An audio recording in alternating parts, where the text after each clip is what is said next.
आज तक रेडियो सुनता है सारा जहां।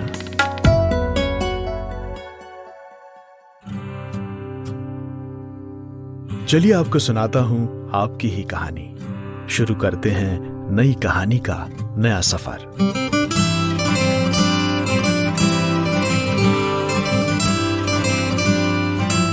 स्टोरी बॉक्स विद जमशेद कमर सिद्दीकी। दोस्तों, आज मैं आपको सुना रहा हूं भीष्म साहनी की लिखी एक कहानी जिसका नाम है त्रास यानी कि डर। चलिए शुरू करते हैं।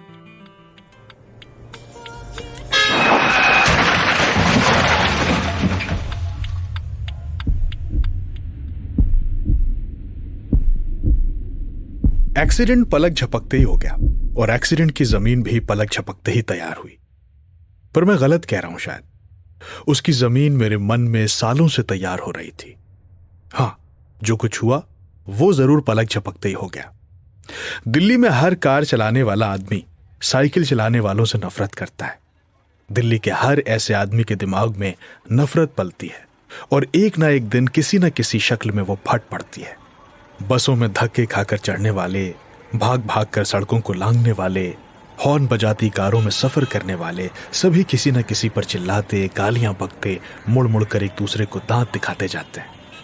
नफरत एक धुंध की तरह सड़कों पर तैरती रहती है। वो साइकिल पर था और मैं कार चला रहा था। न जाने वो आदमी कौन था। कार के सामने आया तो मेरे लिए उसका कोई वजूद बना, वरना अनगिनत लोगों की भीड़ में खोया रहता जिस पर मेरी तैरती नजर घूमती रहती है। एक्सीडेंट के ऐन पहले उसने अचानक मुड़कर मेरी तरफ देखा और पल भर के लिए हमारी आंखें मिली। उसकी गंदली सी आंखें खुद को अचानक उस हालात में देखकर फैल गई थी। न जाने उसे मेरी आंखों में क्या नजर आया था। ऐन हादसे के लम्हे तक पहुंचते पहुंचते मेरा दिमाग धुंधला गया। मेरी चेतना दाएं पैर के पंजे पर आकर लड़खड़ा गई और सारा मंजर किसी टूटते घर की तरह दरहम बरहम हो गया, क्योंकि मैंने उसी लम्हे ब्रेक को दबाने के बजाय एक्सीलरेटर को दबा दिया था। यानी रफ्तार धीमी करने के बजाय और तेज करती थी। मैंने एक्सीलरेटर को ही नहीं दबाया, उसके पीछे गाड़ी को थोड़ा मोड़ा भी।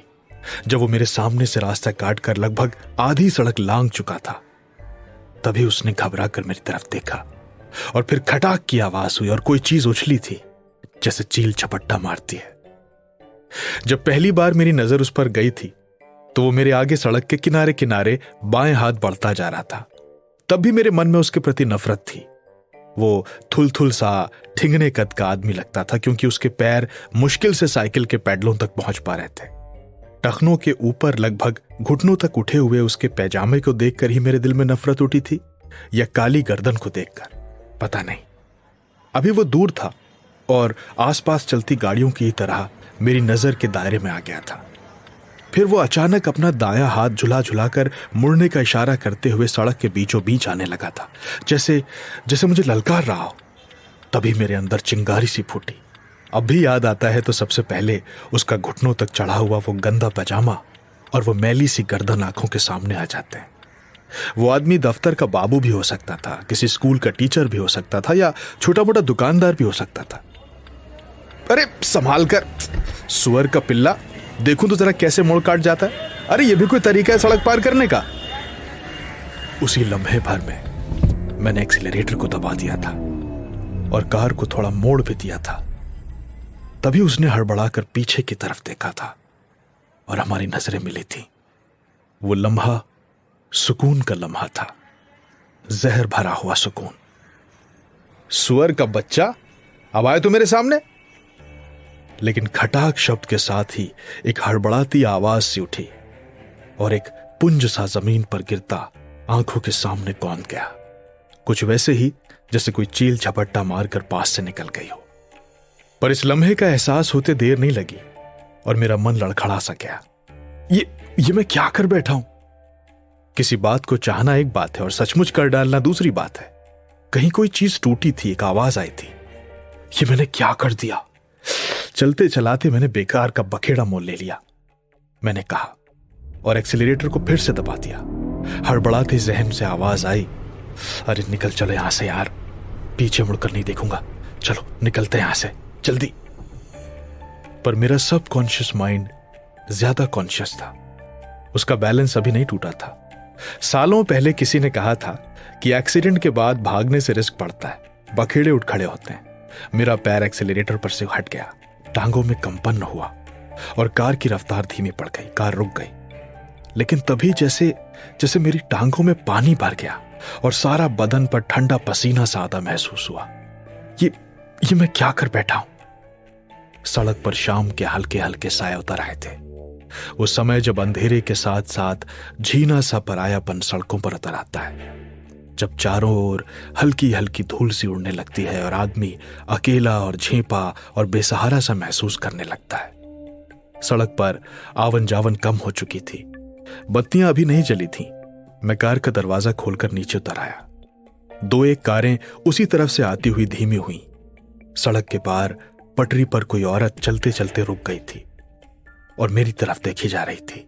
उसका हाथ थामे एक बच्चा भी था।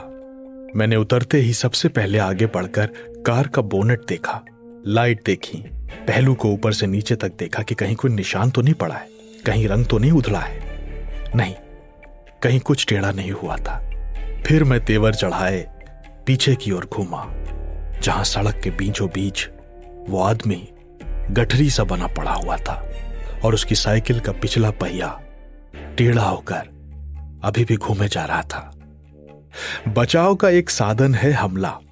फटकार से बात शुरू करो। अपनी घबराहट जाहिर करोगे तो मामला बिगड़ जाएगा, लेने के देने पड़ जाएंगे। इसलिए मैंने भी वैसे ही फटकार से बात शुरू की। अरे क्या तरीका है साइकिल चलाने का? हाँ, चलाते चलाते अचानक मुड़ जाते हो। अरे अगर मर जाते तो क्या होता? हाँ, इधर हाथ देते हो उधर मुड़ जाते हो। नहा नहा, धूप में झुलसा चौड़ा सा चेहरा और उड़ते हुए खिचड़ी बाल। उसके लिए उठ बैठना कठिन हो रहा था। शायद जानबूझकर हिल-डुल नहीं रहा था। मेरे अवचेतन मन ने फिर मुझे उसकी ओर ढकेला। इसकी बांह थामकर इसे उठा दो, हालात संभालने का यही तरीका है। मैंने आगे बढ़कर साइकिल को उस पर से हटाया और उस मैले कपड़ों वाले गरीब को गर्दन के नीचे हाथ देकर बैठा दिया। उसने फटी फटी आंखों से मेरी तरफ देखा।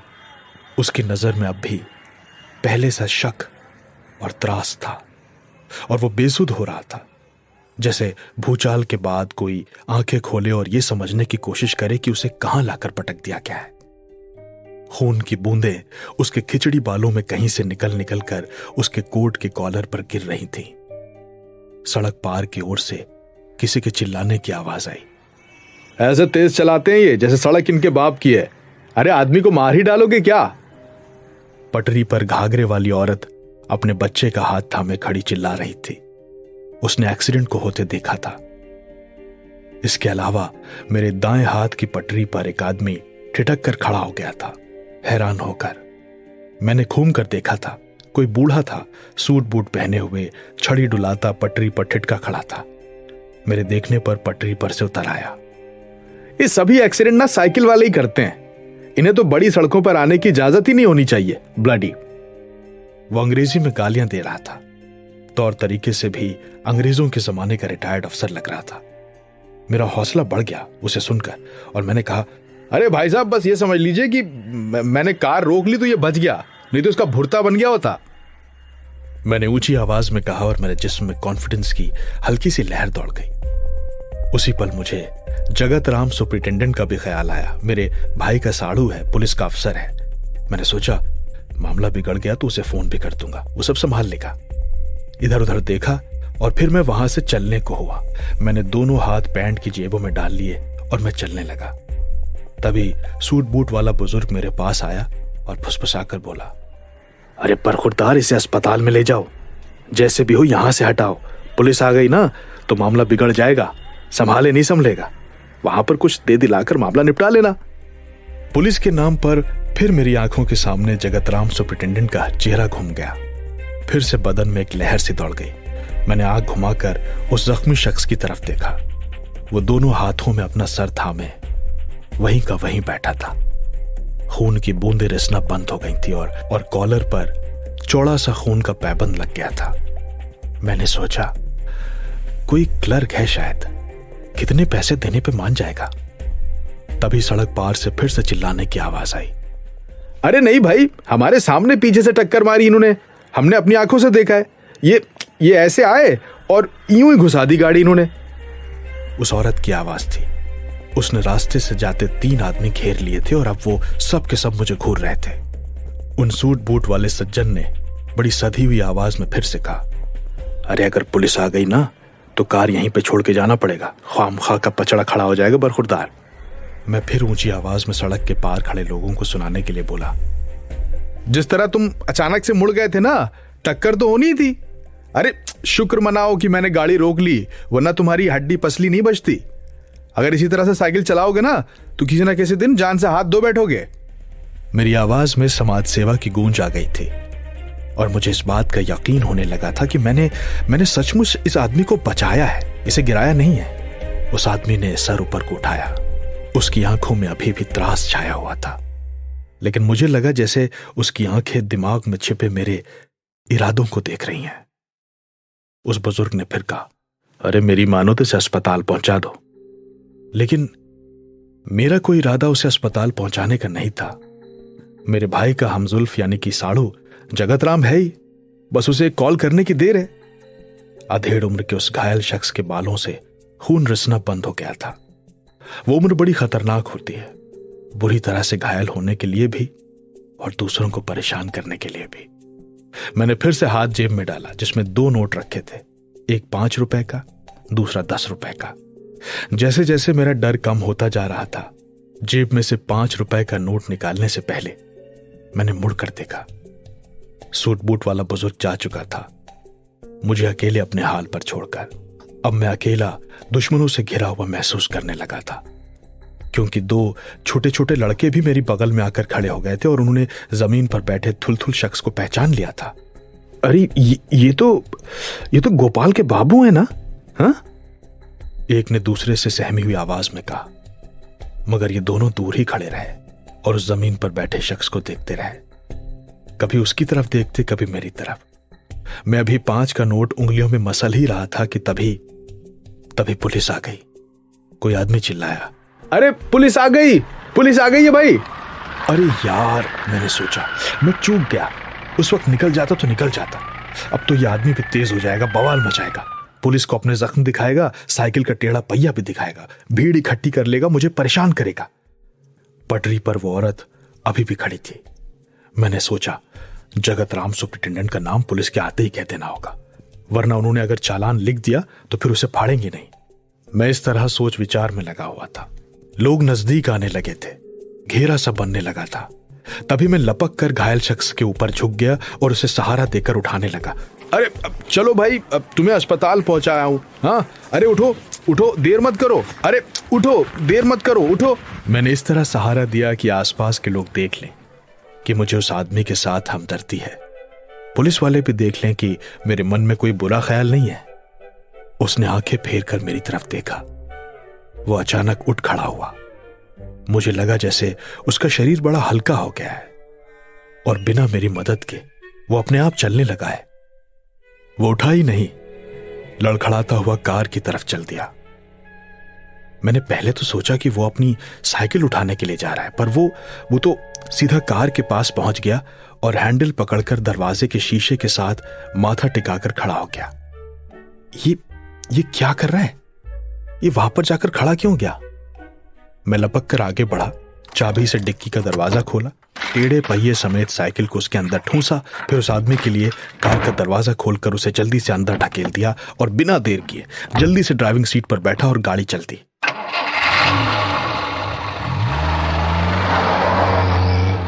अस्पताल पहुंचने से पहले ही मुझे अपनी समझदारी और चुस्ती फुर्ती पर फक्र होने लगा था। मैं सोचने लगा, कोई और होता तो एक्सीडेंट के हो जाने के बाद और पुलिस के आ जाने पर ना मुंह खोले खड़ा रहता। अब मैं इसे अस्पताल के बरामदे में पटकूंगा और सीधे घर निकल जाऊंगा, मैंने सोचा। कार चलाते हुए मुझे याद आ रहा था कि जब मैं इस घायल शख्स को लेकर कार में बैठकर भागने वाला था तो किसी ने गाली भी दी थी। 2 आदमी कार की तरफ लपके भी थे। गाली मुझे दी गई थी या उस आदमी को मैं नहीं जानता, लेकिन कार बड़ी खूबसूरती से लोगों की भीड़ को चीरती हुई सर्र करके निकल गई थी।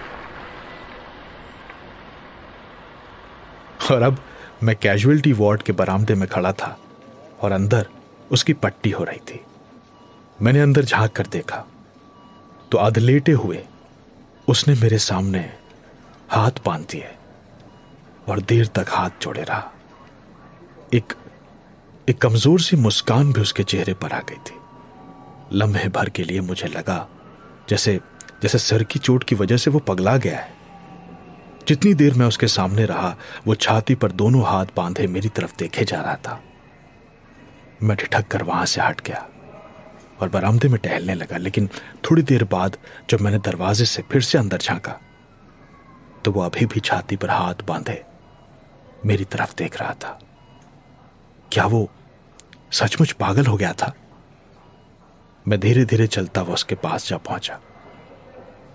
वो बोला, अच्छे कर्म किए थे जो आपके दर्शन हो गए। वो हाथ जोड़े रहा। मैं अचानक ठिठक कर खड़ा हो गया और सोचा ये क्या बक रहा है, कहीं कोई चाल तो नहीं इसकी। फिर अचानक वो अपनी पट्टियों के बावजूद दोनों हाथ बढ़ाकर नीचे की तरफ झुकने लगा और मेरे पैरों को छूने की कोशिश करने लगा। अरे ये क्या कर रहे हो? मैं पीछे हट गया। उसने फिर हाथ बांध लिए। मेरे अच्छे कर्म से साहब जो आपकी कार से टक्कर हुई, वरना। ये कौन सा नया नाटक रच रहा है, मैंने सोचा। क्या ये सचमुच होश में नहीं है? पर वो दोनों हाथ बांधे दाएं से बाएं अपना सर तो हिला रहा था। तभी पीछे बरामदे में हलचल सुनाई दी। एक औरत दो छोटे छोटे लड़कों के साथ बदहवास सी वार्ड में घूमती हुई अंदर आ रही थी। अंदर की ओर झांकते ही वो लपक कर उस आदमी के बेड की तरफ आ गई। दोनों लड़के भी उसके पीछे पीछे भागते हुए अंदर आ गए। हाय, तुम्हें क्या हुआ? कहां चोट आई है? कहते हुए वो फटी फटी आंखों से उसके सर पर बंधी पट्टियों को देख रही थी। ये उसकी पत्नी होगी, मैंने मन ही मन समझ लिया। हादसे की खबर उस तक पहुंच गई। अस्पताल में आने पर हिफाजत का एहसास जो मेरे मन में उठा था वो अब कुछ लड़खड़ा सा गया। पहले ही से उसके सनकीपन पर मैं हैरान हो रहा था। मन में आया कि अब निकल चलूं, अब और ज्यादा ठहरने में रिस्क है। पर वो आदमी अपने दोनों बच्चों से कह रहा था, अरे जाओ, पैर छुओ बाबू के, जाओ पैर छुओ। और दोनों लड़के राम लक्ष्मण की तरह हाथ बांधे मेरे पैर छूने के लिए आगे बढ़े आ रहे थे। पत्नी ने थोड़ा घूमकर मेरी तरफ देखा, पर वो खुद भी बहुत घबराई हुई थी। आदमी पत्नी से बोला, अरे यही बाबूजी मुझे अस्पताल लाए, नमस्ते करो इनको। वो आदमी अपनी पत्नी से कह रहा था। औरत हैरान सी सर पर पल्ला करके मेरे सामने झुकी थी। अरे बस ये समझो कि मुझे मौत के मुंह से निकाल लाए हैं, सड़क पर पड़े आदमी को कौन उठाता है? वो बोले जा रहा था। अरे जानती हो, उधर पुलिस भी आ गई थी। ये साहब पुलिस के हाथों से खींच कर लाए मुझे, समझ लो। मैंने कोई अच्छे कर्म किए थे तभी बच गया। आप तो हमारे लिए बस भगवान हो बापूजी, वरना इस कलयुग में कौन किसी को सड़क से उठाता है? आपके हाथों से बहुतों का भला होगा। वो जख्मी आदमी गिड़गिड़ा रहा था। वो पगलाया नहीं था। उसकी बकवास के पीछे कोई साजिश भी नहीं थी, सिर्फ डर था, दिल्ली की सड़कों का डर। मैंने इत्मीनान की सांस ली। अरे नहीं, ऐसा नहीं कीजिए, मैंने उसकी पत्नी से कहा, जो अपने और गले में पल्ला डाले झुकी हुई थी।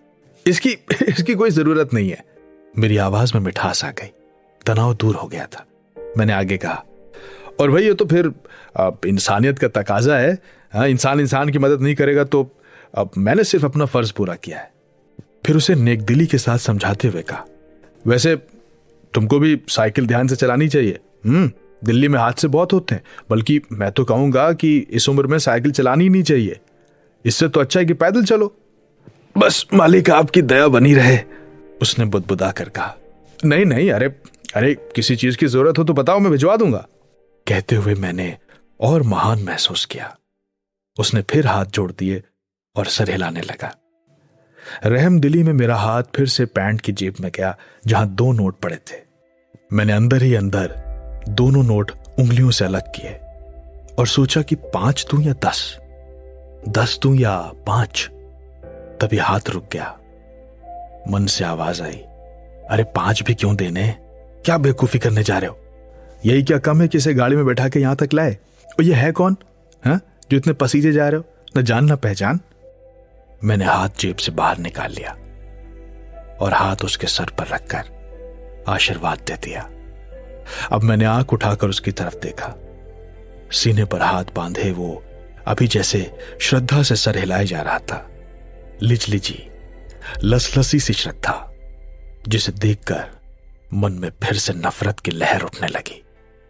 और मैं वहां से चलता हुआ अस्पताल से निकलकर बाहर की तरफ घूम गया।